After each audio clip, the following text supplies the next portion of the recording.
All right, we're at the end of the decade here, so let's take a look back at the entire decade. And this is only the top 10 comic book films of the last 10 years, so all the way back from 2010 to now. So Dark Knight's not going to be on here, Watchmen's not going to be on here. Anything before 2010 is not on here. And right before I get into the list, this is my personal list. It's not your personal list, it's mine. If you want to make a list, feel free to comment a list down below. Feel free to write a letter of your top 10 comic book films to your nearest senator, and they'll tell you what you can do with that. Right before I get into the top 10 list, however, I would like to mention one honorable mention, and that is The Losers from 2010. This is a Vertigo comic, I believe, that was made into a movie, and I watched it recently, and I'm surprised how comic booky the film really is. It's even got panels, colored panels in the movie. Jeffrey D. Morgan is great as a lead.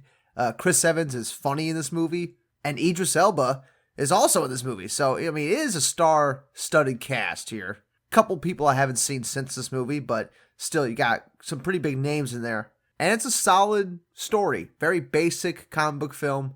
Nothing like spectacular, but nothing offensive. Nothing horrid. It's a solid, well-put-together film. Fun little film. Nothing too special. But I thought I'd mention it because I know a lot of people aren't going to mention it at all. Because a lot of people looked over this film, but I liked it. Now, on to the top 10 list. At number 10, I have good old KickAss from 2010.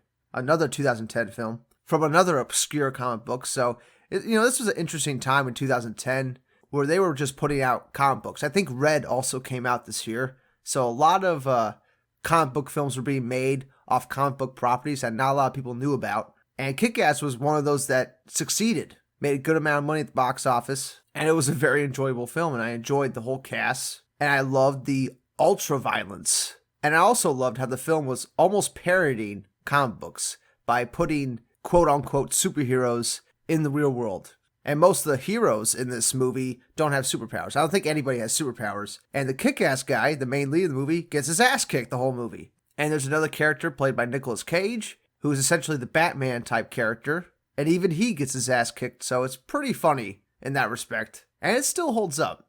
The film was shot with a relatively low budget, not a lot of special effects in it, so a lot of stuff really holds up in the film, and it was a little ahead of its time. I think if this film came out now, when Deadpool's out, everybody loves Deadpool, and then they saw Kick-Ass, they would probably appreciate Kick-Ass a lot more. And a lot of people appreciate this movie when it first came out. It even got a sequel. But, it always felt like one of those overlooked films. But anyway, Kick-Ass, number 10. Number 9, I got Wonder Woman, 2017's Wonder Woman. This was the first real female-led superhero film that actually was good. Of course, we had Elektra before this, but, that wasn't very good. We had Catwoman, that wasn't very good. Then you get Wonder Woman, and it's fucking amazing. I take that back a little. Maybe not amazing, but it was very good. And for a female-led comic book film, that was amazing. The fact that the film was good. I enjoyed the time period in the movie. I enjoyed how accurate it was to Wonder Woman's origin. The fact that we got to see Themyscira was amazing. The fact we got to see her whip was awesome. We got to see her relationship with Steve Trevor. We got to see Ares, something I would never think would ever happen. A lot of people complain about the ending of this film, saying it's the weakest part. I prefer the ending of this film. I like the Ares fight. I think the whole message at the end is very good. And the best line in the movie comes in the third act when Steve Trevor's trying to tell her that there isn't one bad guy to defeat, that maybe everybody's a little bit evil and a little bit good, and there's not one person to blame for it. I think that was an amazing message. And they kind of contradict themselves when she fights Ares and everybody is released from the spell of Ares. So a little bit of a contradiction, but I still like the fight. I like the Zack Snyder aesthetic. That was clearly a carryover from BVS. But all that was very cool to see. The only thing I would add to this film is the deleted scene with the mother box. I think that's pretty cool end credit scene that they could have added in this movie easily. But other than that, very solid film. On to number 8. And at number 8, I have Aquaman 2018. Not a perfect film, but neither was Wonder Woman. And neither was Kick-Ass. Comic book films are rarely perfect. Until we get to the top 5 of this list. But comic book films are rarely perfect, and Aquaman is no exception. There's definitely problems with the movie. but I purely like it just for a visual standpoint. All the underwater sequences look amazing.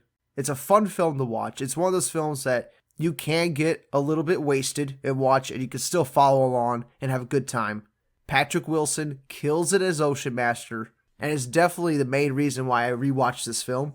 Jason Momoa is really likable and carries the movie quite well. And I just love the fact that Black Manta's in the film, and you actually see a comic-accurate Black Manta on screen for the first time ever. Another dream come true. Something I've been wanting to see for years, finally on the big screen. And they do him justice. They give him his own story and everything.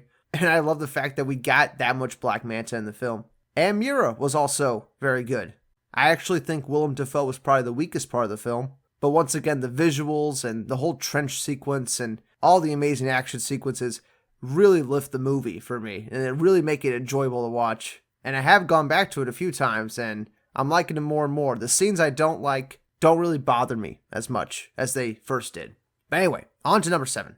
And at number 7, I got X-Men Days of Future Past, which came out in 2014. And you can go a few different ways with this one. I prefer the Rogue cut, which actually puts Rogue, the character Rogue, into the film. She wasn't in the theatrical. She is in the Rogue cut. And I prefer that cut, but honestly, the theatrical cut is just as good.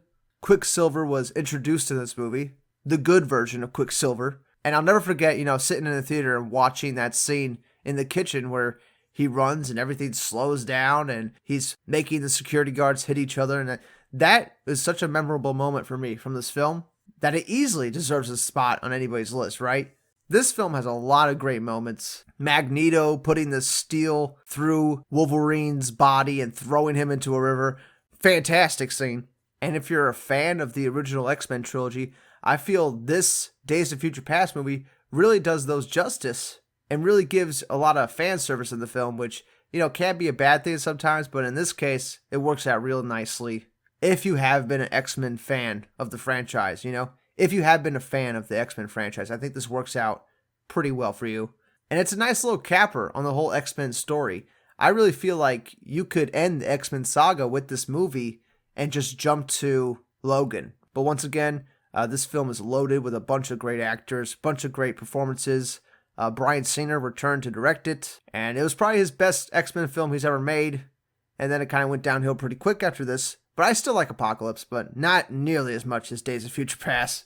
So Days of Future Past is number 7 for me on the list.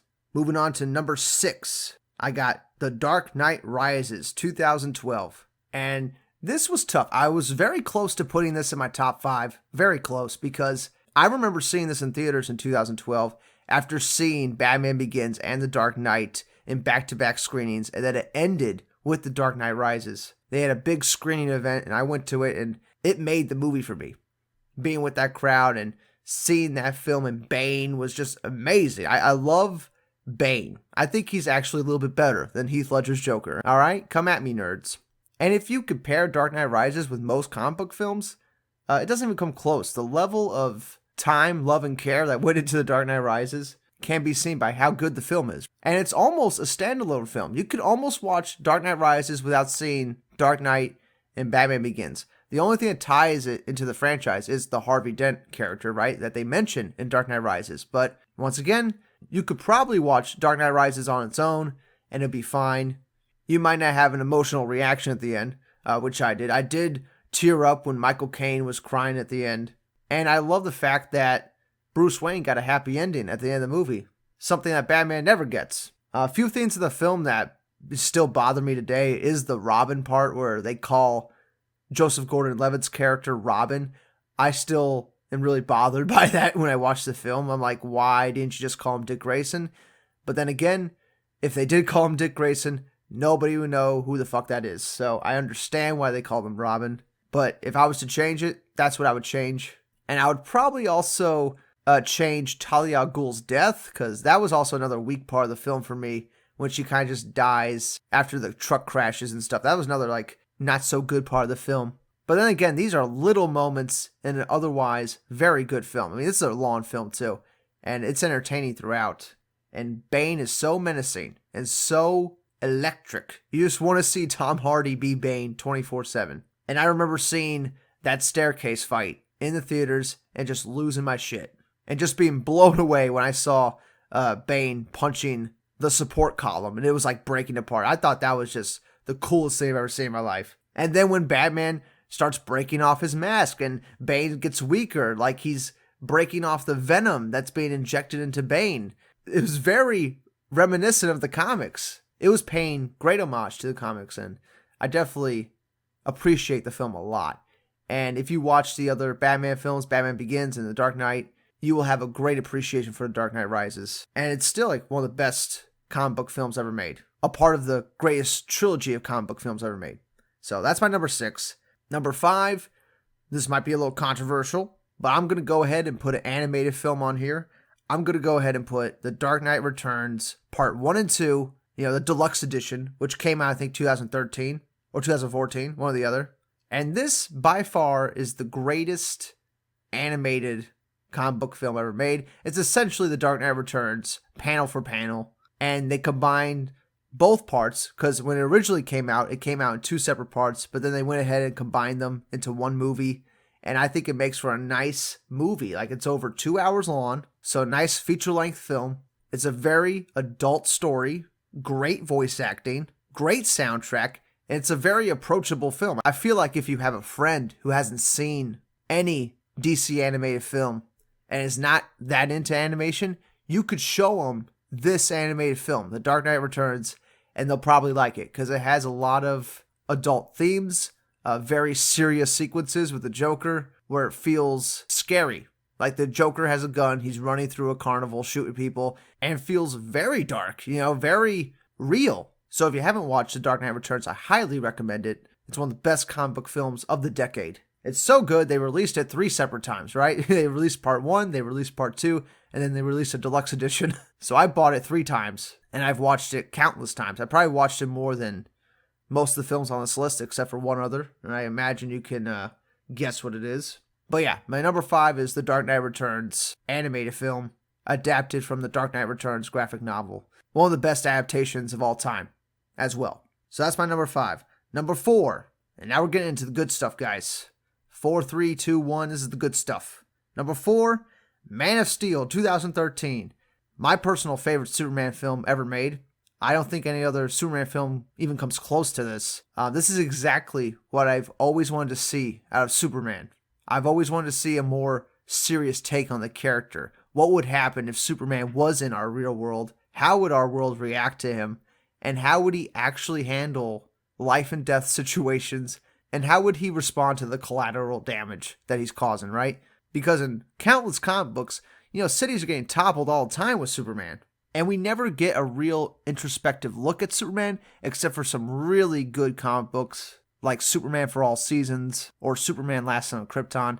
And what I love what Zack Snyder did, is that he showed what Superman fighting another superpower being would look like. And it's like 40 minutes of the film, and it's the most action I've ever seen in a comic book film, by far.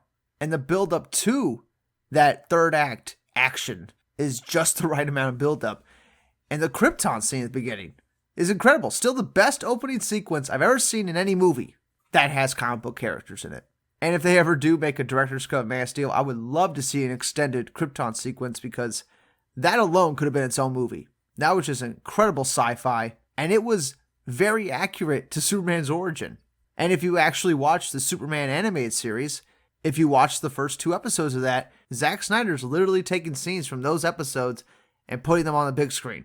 Of course, he added stuff like the Codex and stuff, which was supposed to have a payoff in Justice League, hashtag release the Snyder Cut, for the love of God. So some things set up in Man of Steel didn't quite pay off, but General Zod alone is a reason to watch this film. Michael Shannon kills it, and he's one of the best villains in comic book history. His motivations are understandable, yet you don't really root for him, because he's a villain. He's a genocidal maniac that's going to kill everybody on the planet. And when we get to the moment where Superman snaps Zod's neck, I teared up because I felt the pain Superman was going through, knowing that he had to kill Zod because Zod was never going to stop. And Superman was literally killing his only connection to Krypton, the last of his people he had to kill. And it's just such a profound moment that really hasn't been matched in any comic book film since, except for a couple others. And those movies are coming right up because at number 3, I have The Joker, 2019. Probably the best made comic book film as far as filmmaking goes. This is my kind of film. Todd Phillips really captured that 1970s look and feel that a lot of those movies had in the 70s with this Joker film. And he made a character that you're not supposed to like at all sympathetic. And I really thought it wasn't going to work for the longest time. But after seeing the movie, I can't help but appreciate just how well made it is and how good the characters are and how well realized the world is in The Joker. And it is a very profound take on The Joker. It's a film that uses comic book properties to tell a more enriching story than the characters ever had in the comics. And I think that's the best way to make a comic book film. The goal of anybody making a comic book film is to try to top what the comics did, right? And push the genre forward. And I think that's what The Joker does. Easily one of my favorite films of 2019. And it's number 3 on my list. Number 2, I have Logan. 2017's Logan. And walking into this film, I wasn't expecting much. I was expecting another Wolverine film, but I got a lot more than that. James Mangold, the director of the film, had a lower budget to work with, which means he had more freedom to do whatever the hell he wanted with the character. And they went with the old man Logan route, which is Logan at the end of his life. And he's just trying to pass time until he dies. And seeing, Professor X and the state he is in the film, and seeing what happens to these superheroes at the end of their lives makes for a great story. And after seeing so many X-Men films and seeing Hugh Jackman's Wolverine, you have an immediate connection to the character. And the only problem with the film that I personally have is that I wish they had Sabretooth in the movie instead of a Wolverine clone. I understand what James Mangold was going for with the dark side of Wolverine, like it's his evil version of himself. I get that. That's fine. His shadow self. I understand that. But Sabretooth could have had more of a thematic presence in the film. And it would have been nice to see, their final words with each other before, Wolverine kills his brother, right? I think that would have been cool. But I still like the way the movie turned out. The ending still makes me tear up every time I watch it. With Wolverine dying and the little girl turning the cross into an X. That stuff really gets to me. Another scene in the movie that really got to me was when he was burying Professor X and he just has no words and he's choking up. That scene really got to me. It's the definitive end to the X-Men saga, I feel. And it's a very mature take on superheroes, which, I don't know if you could tell by the list, but I like that, At least the last few films here. I like a more mature, more serious, more grounded take on superheroes. And when they do it right, it can come out this good like Logan did. So, Logan is my number 2. And my number 1, and I'm sure you all saw it coming a mile away, is Batman vs. Superman, Dawn of Justice, the Ultimate Edition. Now, I want to highlight the Ultimate Edition because that extra 30 minutes really smooths out the movie as far as pacing goes. Really gives you a lot more to chew on as far as themes and a plot goes. And just an epic film beginning to end. Another great opening with the Metropolis attack and Bruce Wayne running into the clouds. Just iconic imagery that won't be matched for a while as far as comic book films go. Great performances all around. Seeing the Trinity on screen for the first time. Seeing Doomsday on screen for the first time. Seeing a more comic accurate Lex Luthor on screen. It all was almost too much for my geek brain to handle when I first saw it. And that was just a theatrical cut. So, I was freaking out even more when I saw the Ultimate Edition. And I saw just how in depth they were in the movie. Just how much detail was put into this film. And it's a film that's so deep, people are breaking it down to this day still. People are still talking about it. And even people that hate the film are still talking about it. And we're like 4 years later. And as time goes on here, I think more and more people are going to appreciate Batman vs. Superman. And it could have easily just been a setup film for Justice League, but it wasn't. It was a film about these two iconic characters clashing, but not how you think they would clash. A lot of people thought, their morals are going to be the driving factor of the film. Batman's ideology will clash against Superman's ideology, and that's not what the film is really about. It's about how people can be turned against each other without knowing each other. That is the main theme of the movie. And Lex Luthor plays a pivotal role in that. And I think Jesse Eisenberg plays that role to a T, as far as the conniving billionaire brat that just wants to prove how much better he is than everybody else. And when Superman comes along, he has to prove that he's even better than God, which is the Lex Luthor character to a T. And I'll never forget watching the rooftop sequence when Lex Luthor has Superman on his knees, when he has a god on his knees. One of the greatest sequences I've ever seen in a comic book film, a sequence that perfectly encapsulates both characters. And the brilliant writing by Terrio really carries that scene. And the Hans Zimmer music, oh god, just the best. He collaborated with Junkie XL and made one of the best soundtracks ever made. But that's it for now. Obviously, I got to talk about Batman vs. Superman forever, but this video's gone on long enough. That's my top 10 list. So once again, I'll go over it. Number 10 is KickAss. Number 9 is Wonder Woman. Number 8 is Aquaman. Number 7 is X-Men Days of Future Past. Number 6 is The Dark Knight Rises. Number 5 is The Dark Knight Returns. Number 4 is Man of Steel. Number 3 is Joker. Number 2 is Logan. And number 1 is Batman vs. Superman, Dawn of Justice, Ultimate Edition. And that'll do it for now. Comment below, let me know your top 10 lists. What are the best comic book films of the decade? Let us know. And I'll see you all in the next one. Bye.